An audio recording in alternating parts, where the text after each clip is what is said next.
아무래도 이 영상을 보시는 분들이라면 사주에 좀 관심이 있으시거나 그래서 사주를 좀 많이 보신 분들이라고 생각합니다. 지금도 뭐 인사동이나 아니면 강남이나 여러 군데 가셔가지고 직접 사주 상담하시는 분들도 계신데, 요새는 스마트폰으로 사주 보시는 분들도 굉장히 많죠. 스마트폰으로 사주를 보는 게 굉장히 편리하고 좋긴 좋은데 아쉬운 점 분명히 많습니다. 예를 들어서 사실 사주라는 게 상담하는 분과 나와의 더 커뮤니케이션이 많이 될수록 좋은 내용들이 많이 나오는 편인데, 앱으로 보게 되면 사실 좀 그런 게 떨어지거든요. 그런 걸 차치하더라도 지금 상담가를 만났을 때는 제가 궁금하면 뭐라도 한두 개 더 질문을 할 수 있거든요. 근데 앱으로 보게 되면 아무래도 그런 게 좀 떨어지죠. 최근에는 근데 마이타로 앱에서 이렇게 추가 질문이 가능한 경우도 있기 때문에 이건 조금 더 나아지고 있는 것 같긴 합니다. 근데 제일 아쉬운 거는 역시나 이 사주 해석 내용을 딱 받았을 때 아무래도 본인이 비전문가다 보니까 이 내용을 보면서 좀 어려울 때가 있어요. 그래서 이 마이타로 앱에서는 이런 개념들을 조금 더 고객분들이 많이 보시면 이 내용 해석에 도움이 될 것 같아가지고 이런 컨텐츠를 준비했고요. 여기서는 오늘 좀 사주에서 잘 다루지 않는 개념인 12운성에 대해서 내용을 다루려고 합니다. 이 사주를 조금 보셨던 분들이라면 만세력이나 아니면 뭐 거기에 나와 있는 구석구석에 있는 개념들을 굉장히 많이 아실 거예요. 좀 사주에서 얘기하는 일간, 음양오행 이런 얘기를 들으면 아, 나 좀 알아 라고 얘기를 할 수 있겠지만, 그런 분들에게도 12운성이란 개념은 좀 생소하실 겁니다. 이게 보면 그 만세력에 보면 아래에 조그맣게 표시는 돼 있어요. 근데 이거를 굉장히 메인으로 설명하는 분들이 많이 없거든요. 그래서 오늘은 이 12운성에 대해 설명을 드릴 거고요. 이 12운성을 어떤 식으로 활용하면 좋은지 알려드리려고 합니다. 이 12운성은 말 그대로 12가지의 기운, 12가지의 운세의 상태를 사실 얘기하는 거거든요.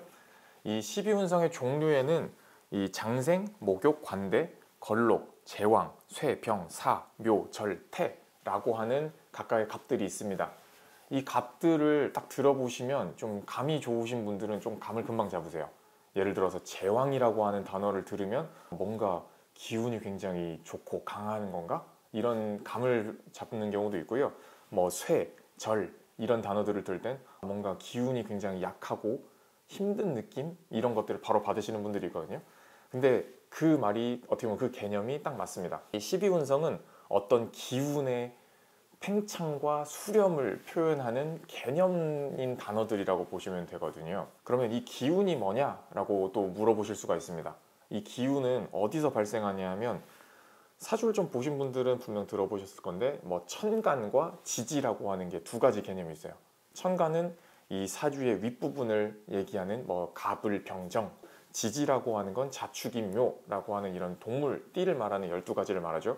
그리고 이 두 가지가 만날 때마다 에너지가 발생을 합니다. 그 에너지의 상태가 바로 12운성이라고 표현할 수 있습니다. 일간이라는 개념을 아실 거예요. 일간이 뭐냐 하면 사주라고 하는 4가지 기둥 중에서 그 태어난 날의 기둥을 일주라고 부르거든요. 근데 그 일주 중에서 천간에 해당하는 일주천간을 얘기합니다. 갑을, 병정, 무기, 경신기 10가지가 들어오겠죠. 그리고 이 일간이라고 하는 것이 바로 사주에서는 나 자신을 상징합니다. 그리고 만세력에 표시되어 있는 12운성은 이 일간과 아래에 있는 지지들의 관계를 에너지 상태로 표현해 주는 겁니다. 그렇다면 우리가 이 기운, 아까 말한 일간과 지지들이 만나는 기운을 통해 알 수 있는 게 뭘까요? 라고 하는 질문을 또 할 수가 있는데, 이 질문에 대답을 하기 위해서는 우리가 사주를 왜 보는가에 대한 질문을 먼저 한번 해봐야 됩니다. 과연 사주를 왜 보실까요? 어떤 분들은 이제 뭐 나 자신을 알 수 있어서 사주를 봅니다 라는 분들이 계시거든요. 근데 사실 21세기에 굳이 사주를 통해서 나 자신을 알 필요는 없다고 생각합니다. 왜냐하면 훨씬 많은 과학적이고 이런 심리학적인 그 성격 분석 프로그램들이 많거든요.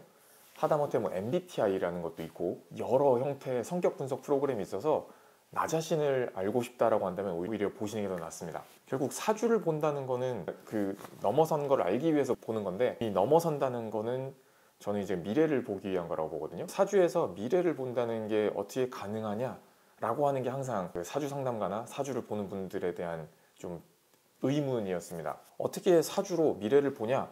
사주는 그냥 뭐 통계학 아니냐? 이런 질문을 하는 분도 많은데, 이걸 다시 조금 더 근본적으로 들어가 본다면 사주라고 하는 탄생하는 음과 양이라고 하는 기운이 있거든요. 여기서부터 시작을 해서 갈라져 나온 게 사주입니다. 근데 이 양이라고 하는 건 여러분도 아마 많이 들어보셨을 건데 어둠과 밝음이라고 하는 그런 상태거든요.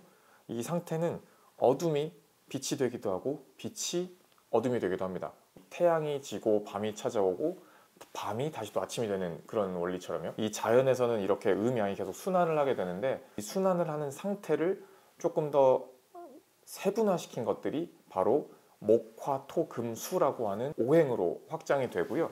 이 오행의 상태를 조금 더 세분화시킨 게 아까 말한 천간과 지지와 같은 그런 값들이 됩니다. 즉 사주라고 하는 거는 지금 우리 자연 환경이 돌아가고 있는 어떤 한 상태의 시점에 내가 태어나면서 내 몸이 받은 기운을 새겨놓은 코드라고 보시면 되거든요. 즉 여기에도 어떤 음양의 기운들이 다 이제 포진이 돼 있는데, 여기에 적당하게 맞춰지는 게 제 사주고, 그리고 이 사주와 별개로 나머지 시간들은 계속 돌아가고 있습니다. 매년 말이나 그 매 초가 되면 아마 무슨 검은 용의 해, 푸른 뱀의 해 이런 말들을 많이 하실 거예요. 결국은 그 시간이 음양에 따라 가지고 계속 변화하고 있다는 거거든요. 즉 내 고정된 사주의 값과 변하고 있는 시간은 계속 유지가 되고 있다는 겁니다. 어떻게 이 자연의 기운이 순환하는 모습을 간단하게 표현하면 이제 생장염장이라고 하는 네 단어로 표현할 수 있거든요. 태어나고 이게 확장돼서 성장하고 그 다음 다시 또 수렴해서 줄어든 다음 사라지는 단계입니다. 그리고 이 시간은 계속해서 흘러가고 있고 나의 사주를 통해 이 시간과 함께 걸어가고 있다고 보시면 되거든요. 그래서 이 12운성이라는 개념은 내 사주가 다른 시간과 지금 흘러가고 있는 현재의 시간과 어떻게 매칭이 되고 있느냐, 어떻게 변화하느냐에 대한 기운이라고 좀 보시면 될 것 같아요. 예를 들어서 똑같은 2025년이라고 하더라도 이 사람의 사주에서는 2025년이 어떤 긍정적인 기운 그리고 활동적인 기운을 불어넣어주는 반면에, 다른 사주를 지닌 사람에게는 이게 굉장히 에너지를 빼내는 상태가 될 수도 있다는 것입니다. 그래서 2025년이라고 하는 시간이 이 사람의 사주에 좀 더 성장하는 기운을 불어넣어 준다면 그 사람의 사업이나 뭐 공부나 여러 가지 활동 면에서 본인이 성장하는 그런 이벤트들이 굉장히 많이 발생할 가능성이 있는 것이고, 시간의 기운들이 이 사람에서 기운들을 빼내간다 라고 한다면 그런 사주를 지닌 분들에게는 좀 좌절을 한다거나 스스로 침잠하는 시간을 갖게 되는 그런 이벤트들이 많이 발생할 가능성이 높다는 거죠. 즉 사주가 미래를 볼 수 있다는 건 내가 가지고 있는 고정된 사주와 흐르고 있는 시간이 계속 같이 함께 변화하고 있기 때문에 그 개념이 가능합니다. 사실 사주를 전문적으로 공부하시는 분들이 아니라면 뭐 이런 12운성의 개념이나 시간이 변한다는 개념을 굳이 열심히 공부하실 필요는 없는데, 이 사주를 통해서 미래를 본다는 게 어떤 의미인지 알고 계시면 좋을 것 같습니다. 이걸 대표적으로 상징하는 게 12운성이란 개념이라고 제가 계속 말씀드리고 있는데, 이 마이타로 앱에서는 12운성 개념을 통해서 사주를 보는 프로그램들이 있어요. 뭐 예를 들어서 지금 청남 비법 사주 12운성을 통해서 보는 3년 연애운 이런 컨텐츠가 있는데, 이걸 통해서 보시게 되면 나의 연애운이 3년 동안 어떻게 흘러갈 것인지 12운성을 통해 설명을 하고 있기 때문에 조금 더 다른 사주를 보는 것에 비해 좀 더 역동적이고 효과적인 설명을 보실 수 있을 것 같습니다. 아마 기존의 사주를 많이 보셨던 분들이 조금 뻔한 얘기를 계속 듣는 것 같아 라고 생각하신다면, 이 청담 비법 사주라고 하는 컨텐츠를 통해서 12운성으로 자기 연애운을 진단해 보신다면 이런 차이가 있구나 하고 아실 수 있을 겁니다.